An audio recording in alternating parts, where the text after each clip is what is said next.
All right, this is take 2 on, we're doing today's thing on boundaries. We just recorded for like 20 minutes and realized we weren't recording. Our computer crossed our boundaries. This is our courage to be imperfect, showing that this is really quite embarrassing. We just had the most amazing conversation.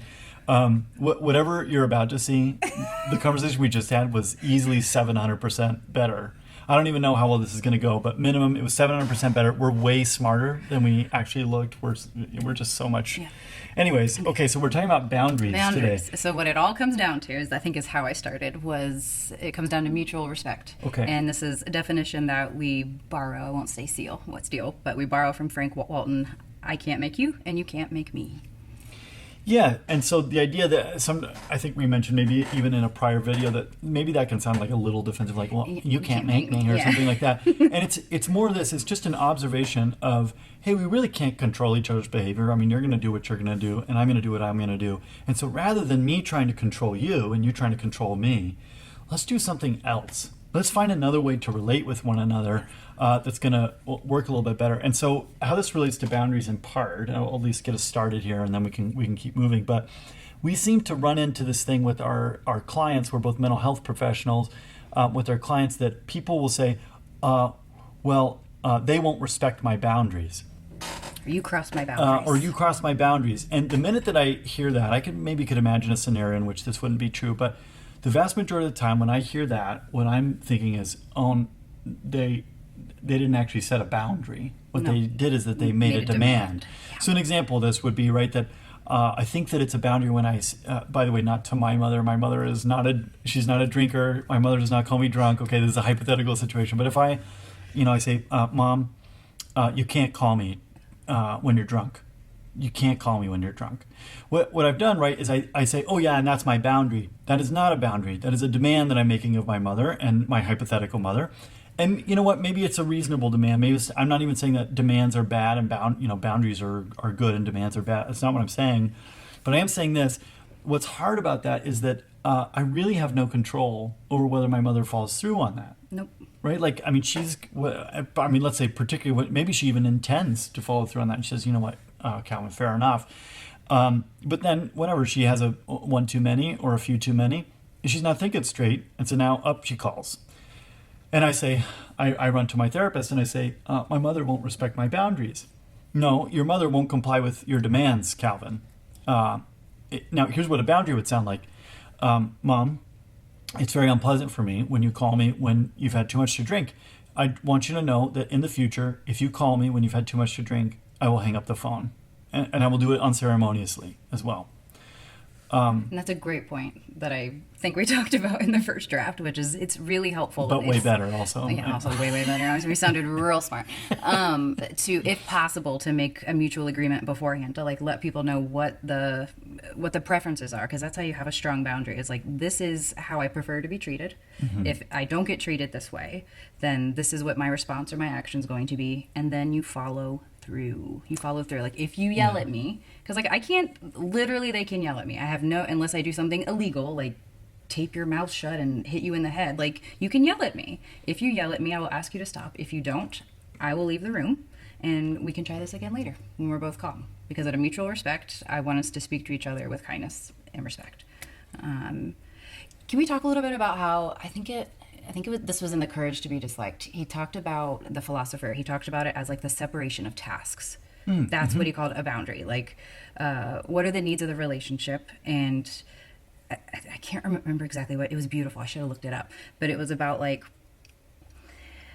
most of the problems in relationships come from when somebody tries to infringe on the task of someone else, or when somebody tries to infringe on our task. Yeah. So yeah. Yeah. Well, there's this thing, right, where it's understandable that people want a sense of control over how things go. I mean, I do, thing. You do, everybody does. This is a fundamental part of being human. It is okay that we want to have control. There's a question of what we do with that desire for control and whether we're expressing that in a reasonable way. And so, when we talk about separating tasks, it's like, look, my task is maybe hanging up the phone if my hypothetical mother calls after she's been drinking. That's my task. Sorry, Mama Armourdale. You're just making her out to be this drunk. She really, this is really. I just plucked this out of the sky. This is. I don't. It might really. It's not my mom. I promise. But like that's my task. But her task is to say, like, it's her business what she does with her phone. It's her business what she does with her phone. And when I try and infringe upon that and control that for her, I've kind of gotten out of my lane. Mm-hmm. And this is troublesome in a few ways. I mean, one, maybe it stirs up some kind of power struggle between me and another person when I get out of my lane, where they feel like they're like I'm kind of coming in to boss them around or something. But then on top of that, it's also immensely discouraging to me, because life now feels way out of my control, because, oh my gosh, I told her not to call when she'd had too much to drink, and here she is and she's still calling. And so now I'm just kind of at the mercy of whether somebody else is going to follow through on what I want them to do. And look, it's just a good rule of thumb in life that not all the people all the time, but everybody sometime is going to mistreat you. They're going to, and maybe it's as simple as like they step on your heel while you're walking or something, but like somebody or everybody at some point in your life, if you hang around with them for more than like 20 minutes, they're going to do something that infringes upon your comfort. And vice versa.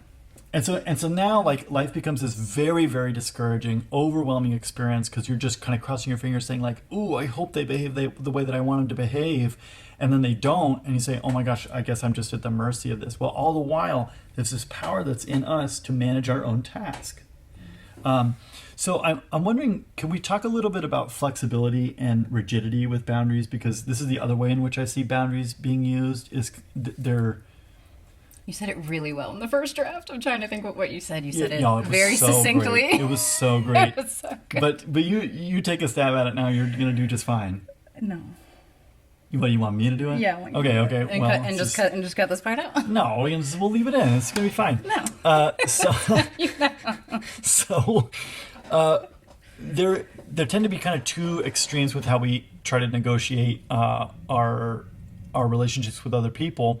And one of those is that we can get really kind of overly flexible, meaning that it's like, oh, well, kind of what I'm going to be Gumby, and you can just stretch me however you want, and I'll just do whatever you want, and I'll accommodate whatever you want. And I'm just here to please. I'm just here to do whatever. And this is, an abdication of our own voice, of our own responsibility. We're not taking care of our task, our part of the relationship. And inevitably, by the way, people who interact like this, and I count myself as one of them, we like to pat ourselves on the back and think that we're being virtuous, and like we'll use words like self-sacrificial or something. Here's what we are doing. We are involuntarily storing up a big stack of IOUs against another person. It only ever ends in a resentment. I have never a single time seen a people pleaser not end up in a position of very, very intense either burnout or resentment, and most of the time both. Yeah. So we want to avoid that like overly flexible thing where we're just like, sure, I'll be whatever you want me to be. But then on the flip side, sometimes with boundaries, we see this intensely inflexible, rigid way of negotiating relationship where maybe somebody says, well, you can only talk to me between 9 and 9:05 a.m. and you can only use these words, and these words are off limits, and you're not ever allowed to say anything that makes me slightly uncomfortable. There will be no criticism of me, no matter how tactfully stated. And if you break any of these rules at any point in time, you're a toxic person and you're out of my life. And of course, I'm being hyperbolic here, right? I mean, this is, but to show a point. You could do that. You could make those demands or requests, perhaps, but like, there's major consequences to that. Nobody's gonna want to be in a freaking relationship with you. Yeah. Because you're too rigid. Yeah. Oh. So that's exactly it, right? It's like, okay, maybe you want to do that. Maybe you say, oh, but I insist that it's my right to do that. And look, I'm not here to tell you that it's not your right to do that. I am saying there is a very, very likely end to that strategy that results in you being friendless and disconnected. Because no offense to you, I don't want to be a friend to a person like that. This is not a reasonable way to go about doing friendship. And so even in something that you said where you're saying, yeah, if you yell at me, I'm going to walk out of the room and then we can try again. That's a level of flexibility. I mean, you are holding solid to a boundary, but there's this level of flex of like, yeah, here's going to be my boundary. and I'm going to hold it, but geez, like we'll get some room for us to kind of work out some kinks here. Yeah, I don't expect perfection, and that's not the standard here. Is that we're allowed to mess up, but like I have self-respect, and I have respect for you and our agreement that if you cross. Ooh, I almost said it. If you cross the boundary, it's so ingrained in our brains. If the boundary is not withheld, then it's like, this is what we're going to do. Did I say it on this one, or was it the draft where you said what a healthy boundary was, a strong, healthy boundary was? When I think it was the last time, so say it now. Okay, so I'm going to try and do it succinctly. So let's say like 3 steps. So first step is you make the statement of how you prefer to be treated. The second step is, how did I say it? It is, if you do not treat me this way, this is what my response or my action is going to be. And step 3 is you absolutely follow through. Yeah, say more about the importance of follow through. I think this is a really another big mistake that you and I, and it seems like everybody we make this mistake, and we can discourage ourselves with boundaries. Talk to us about the importance of follow through. Well, if you don't follow through, then what they learn is, I can push past that, and you don't respect yourself. And it goes back to that idea of mutual respect, that if I say I'm going to do a thing and then I don't mean what I say, there's no trust. And if there's no trust, there's no boundaries, and vice versa. Yeah, and I mean, not to, like I say this with compassion, because I understand that when people don't hold boundaries, it comes often from a place of deep pain or discouragement, or, I mean, there's a lot of things that can come along with that. But it's a way of abdicating the responsibility for your task, right? It's like, well, no, this is what I want, but they have to play along, or else it won't happen, right? Where it's like, no, you can step in, you have power, you have a voice, you have agency in the relationship, and you can hold this. You really can.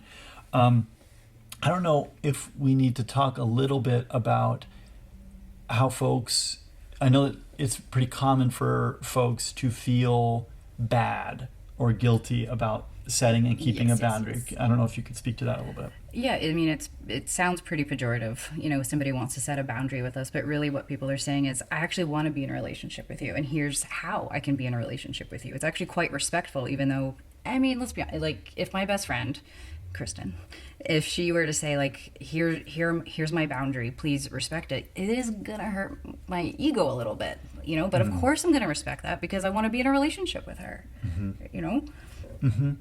Yeah, I think that's a really important reframe, to see it not so much as punishment. Certainly as punishment. What is it that Terry Real calls that? Using your recovery in service of your pathology. Boundaries are not to be used as in service of spite. Right. That's not what they're for. So reframing it not as, this isn't punishment, this isn't me pushing away from you. This is a bid for a healthy, flourishing relationship with you that I do want, rather than I don't want a relationship with you. It's, no, I really want a relationship with you, but I want one that is flourishing and that's mutually respectful, so on and so forth. That can be a helpful reframe for some folks. Yeah, it's inviting cooperation. Because you're asking yourself, what are the needs of this relationship? How can we come together, have a respectful separation of tasks so we can flourish? I like the word flourish. Yeah. Can we also maybe talk just a little bit, maybe I'll say some things, but I would love to pick your brain to start, just on the importance of knowing and finding your voice in a relationship, and what that can look like, and in relation to boundaries. You start. I'll bounce off. Okay, yeah, sorry. Because I feel like you have an idea in your head, and I'm not going to guess it right. I literally told a client today, I asked him a question, and he looked back at me, and he's like, I don't really get it. And I said, sometimes I ask questions that only I understand. I understand it, but I feel like you have some place you want to go with it. And then it's okay. So, I'm aware, right, that as we're talking about this, I never want to be like the word police therapist who's like, well, technically that's not a boundary. Like, this is not it's not to shame you or us if we have used the word boundary, kind of as a filler word for a demand or something like that. No, we use it for empowerment. That's how I use it. I don't say I'm sorry, but I'm like, that's a demand. That's not a boundary. You're asking them to treat you a certain way when really you're saying, I want to be treated this way. And if you don't, hey, like, that's okay. I'm not the boss of you, but but this is what I'm going to do. Yeah, and I think also just there's got to be some recognition that sometimes why we opt for demands rather than boundaries is that we haven't found our voice in the like it comes from a very discouraged place, like sort of like when you're angry. Not that this is an excuse, but when you raise your voice, you're trying to scare somebody into submission, because you typically, when somebody's voice is raised, they're just screaming for you to hear them, which is not an excuse to do it, but like that's kind of what you're after when you make a demand. You're just like, please respect me. Please do what I want. I want to be in a relationship with you, but that's not really how it works. Yeah, I just think, it's one of the things, when we work with couples, and this is also just true of a lot of individual counseling that we're doing. I think that sometimes there's this idea, like when we talk about voice, that it's going to be this like, I am Calvin, hear me roar. So it becomes this kind of like autocratic voice. And this is why I think just some psychoeducation around boundaries is so important, is to see that my voice doesn't have to be autocratic for me to have all the power that I am actually due in a relationship. And what's nice about it too is that it both empowers me and restrains me. Right? It's like I take all the power that I am rightfully due in the relationship, which is I am in control of me. I get to decide, not without consequences, of course, but I get to decide for myself how I am going to interact and what I'm going to choose to do. But it limits it in this way. And I don't have a right to control you. I don't have a right to, sort you out. And when we don't have this sense of voicelessness, when we have this sense of voicelessness, what happens is that we get in these very desperate situations, and we think that the only way for things to go well, we can just cross our fingers and say, "Oh, I hope they treat me like I want to be treated," and then that's our only hope. And this, of course, doesn't work out well. It's also a game that we play, almost to like, I don't know, like somebody prove their love and affection for us, and that's not respectful. Yeah, no. Yeah. Maybe only other thing I would mention here. Sometimes when we talk about boundaries versus demands, we've mentioned this several times, but it's worth mentioning again. There are, in fact, things that are reasonable to demand of another person. Like what? Do not physically assault me. This is a reasonable thing to demand. Or with your kids, like, I love you and I'm not going to let you hit me. My daughter's 3. She likes to hit sometimes because she's got big feelings, which I understand, but it's not excusable. Yeah, sometimes we're talking about these more in like extreme scenarios. And by the way, I also will mention there are ways to set boundaries in these kinds of scenarios too. I had somebody reach out over social media. I'd written a little something about this, and they said, "Well, what about if you're a young woman at a bar and this guy won't leave you alone and he keeps touching you or whatever?" Now, of course, this is like abhorrent behavior that in no way it's absurd that somebody behaves this way, but also this happens. And I don't think it would be unreasonable to make a demand to say, stop touching me. I think that's a reasonable demand to make. Also, there's room for a boundary to say, if you touch me again, I'm gonna go talk to the bouncer here at the bar. Or I will call the police. Or I will call the police. And so now we've got a boundary. And of course, I'm aware that I'm saying this as a 6'2" man. Whatever, maybe it's a little bit easier for me to do this, but I am saying like our voice is there, and certainly we would want folks to also be allies to folks in a situation like that, where they would come to aid and to defend and to be there for this other person if they're in that kind of a situation. So I think it's worthwhile that we just talk about exceptions. Can you think of any other exceptions? Sorry, the computer went dead. We are just having all kinds of problems today. This is just a disaster, y'all. Whew. Bear with us. Last thoughts. No, we might need to do a part 2. I have a feeling that parents and couples would want to know, like, what are some common boundaries, like common things that we would do. So if you guys have any suggestions, often parents, like with curfew and driving and drugs and things like that, like, let us know, and we'll be happy to answer those and give you some helpful scripts or something. Send us your questions. We'll we'll do what we can to answer them. We always include a little fillable form, a link to that in our description for the video. So if you've got a thought or a question, really, or you just want to say hi, whatever, fill out the form and we'll give it a look and give you a shout out. Okay? Man, the first version was so good. It was so much better, y'all. You'll never know.